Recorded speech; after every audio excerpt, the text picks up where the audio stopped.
नमस्कार दोस्तों, स्वागत है आपका हमारे YouTube चैनल एग्ज़ाम गुरु में। दोस्तों, आज हम लेकर आए हैं आप लोगों के लिए बायो के 30 MCQs, 30 इम्पॉर्टेंट MCQs जिनकी संभावना जितनी भी गवर्नमेंट एग्ज़ाम्स है, चाहे SSC हो, चाहे RRB हो, चाहे स्टेट की कोई सी भी एग्ज़ाम्स हो, उन सभी एग्ज़ाम्स में इम्पॉर्टेंट हैं ये।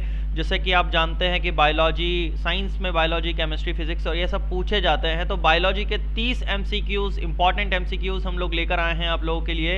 इन 30 क्वेश्चंस को ध्यान से पढ़िएगा आप। और मैं एक बात बता दूं, 29 प्रश्नों का जवाब आप लोगों को मैं इस वीडियो में दूंगा, लेकिन 30वें प्रश्न का जो 30th क्वेश्चन रहेगा वो मैं आप लोगों के लिए छोड़ूंगा। उसका जवाब आप लोग देंगे वीडियो में कमेंट करके, क्योंकि मैं देखना चाहता हूं कि आप लोगों की तैयारी कितनी चल रही है, कितना आप ध्यान से पढ़ रहे हैं, कितना आप एग्ज़ाम्स को लेकर सीरियस हैं। दोस्तों ध्यान रखिए, अब लॉकडाउन खुल चुका है। ऐसा जो कह रहे हैं कि एग्ज़ाम्स बहुत कम आएंगी, सरकारी एग्ज़ाम्स जो है उनकी आने की संभावना बहुत कम है, तो इन अफवाहों पर ध्यान मत दें आप, क्योंकि एग्ज़ाम्स इसमें लॉकडाउन जो हुआ है उसके बाद सरकारी एग्ज़ाम्स आने की प्रोबेबिलिटी और ज़्यादा बढ़ जाती है। और जिन लोगों ने भी एग्ज़ाम्स की तैयारी लॉकडाउन में कर रहे हैं वो भी अभी भी करते रहें, अच्छे से पढ़ते रहें। लेकिन जिन्होंने एग्ज़ाम्स की तैयारी छोड़ दी है दोस्तों, तो ये मैं निवेदन कर रहा हूँ, बहुत हाथ जोड़कर निवेदन कर रहा हूँ कि प्लीज़ प्लीज़ प्लीज़ आप लोग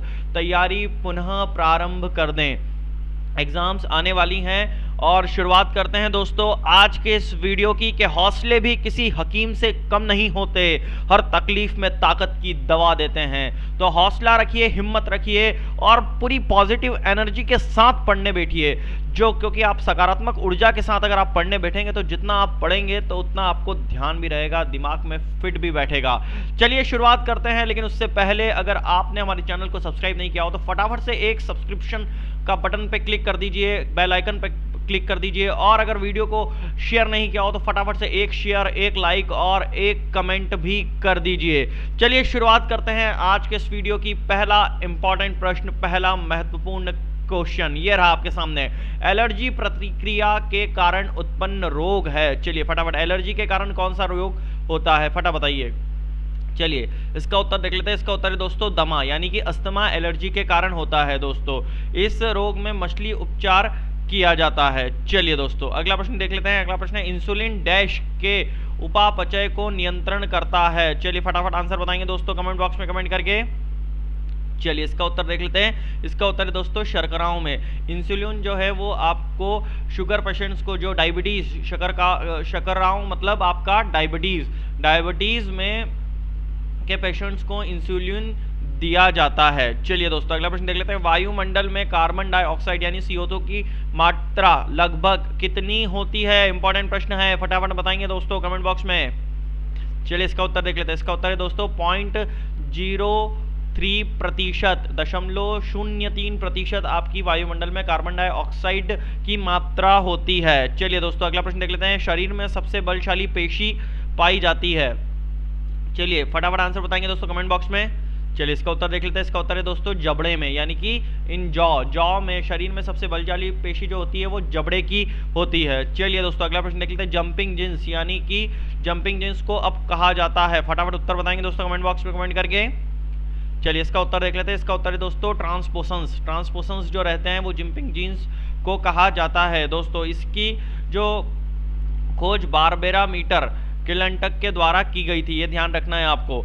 बारबेरा मीटर किलंटक के द्वारा इसकी खोज की गई थी। चलिए दोस्तों अगला प्रश्न देख लेते हैं। वायरस जो नील हरित शैवालों पर संक्रमण करते हैं वो क्या कहलाते हैं? फटाफट आंसर बताएंगे दोस्तों कमेंट बॉक्स में कमेंट करके। चलिए इसका उत्तर देख लेते हैं। इसका उत्तर है दोस्तों साइनोफास जो है वो आपका वायरस जो नील हरित शैवालों पर संक्रमण करता है, ये ध्यान रखिएगा। ये बैक्टीरिया रहता है, ये बैक्टीरिया फाज वायरस कहलाता है। चलिए दोस्तों अगला प्रश्न देख लेते हैं। क्वासियोरकर किसकी कमी से होता है? क्वासियोरकर किसकी कमी से होता है? फटाफट आंसर बताएंगे दोस्तों कमेंट बॉक्स में कमेंट करके। वो होता है प्रोटीन की कमी से। चलिए दोस्तों अगला प्रश्न देख लेते हैं। अगला प्रश्न है हमारे पास, किस प्राणी में रुधिर नहीं होता किंतु श्वसन होता है? चलिए फटाफट आंसर बताएंगे दोस्तों कमेंट बॉक्स में कमेंट करके। चलिए इसका उत्तर देख लेते हैं। इसका उत्तर है दोस्तों हाइड्रा। चलिए अगला प्रश्न देख लेते हैं, पौधों में CO2 का अवशोषण और O2 का निकास किस क्रिया से होता है? फटाफट आंसर बताएंगे दोस्तों कमेंट बॉक्स में कमेंट करके।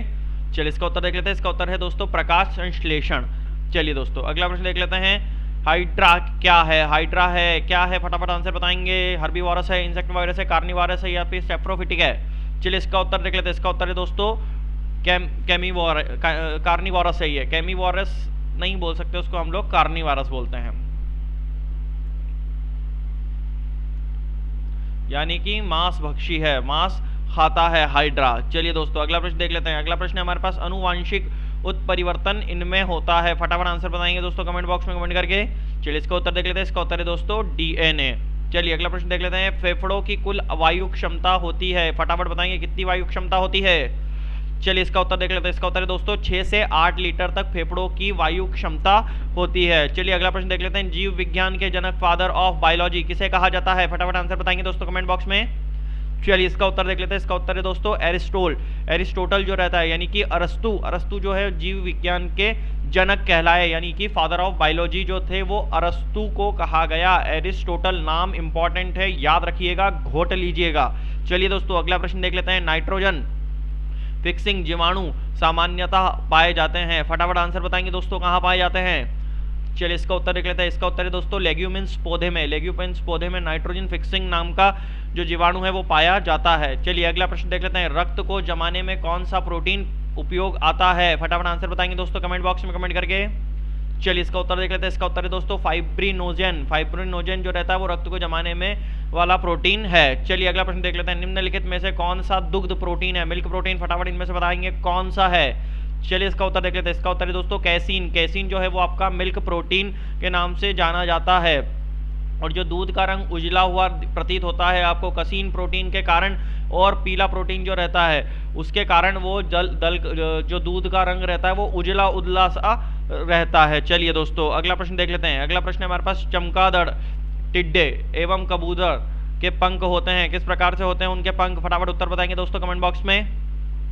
चलिए इसका उत्तर देख लेते हैं, इसका उत्तर है आपका एनालॉगस। एनालॉगस यानी कि समरूप। इनके जो पंख रहते हैं वो समरूप रहते हैं। वैसे अंग जो हमारे पूर्वज में फंक्शंस यानी कि जो कार्यरत करते थे, लेकिन अब हमारे जो शरीर में उनका कोई फायदा नहीं है। मतलब जो पहले जो हमारे पूर्वज में थे उनके उसमें वो फंक्शंस के रूप में यूज किया जाता था।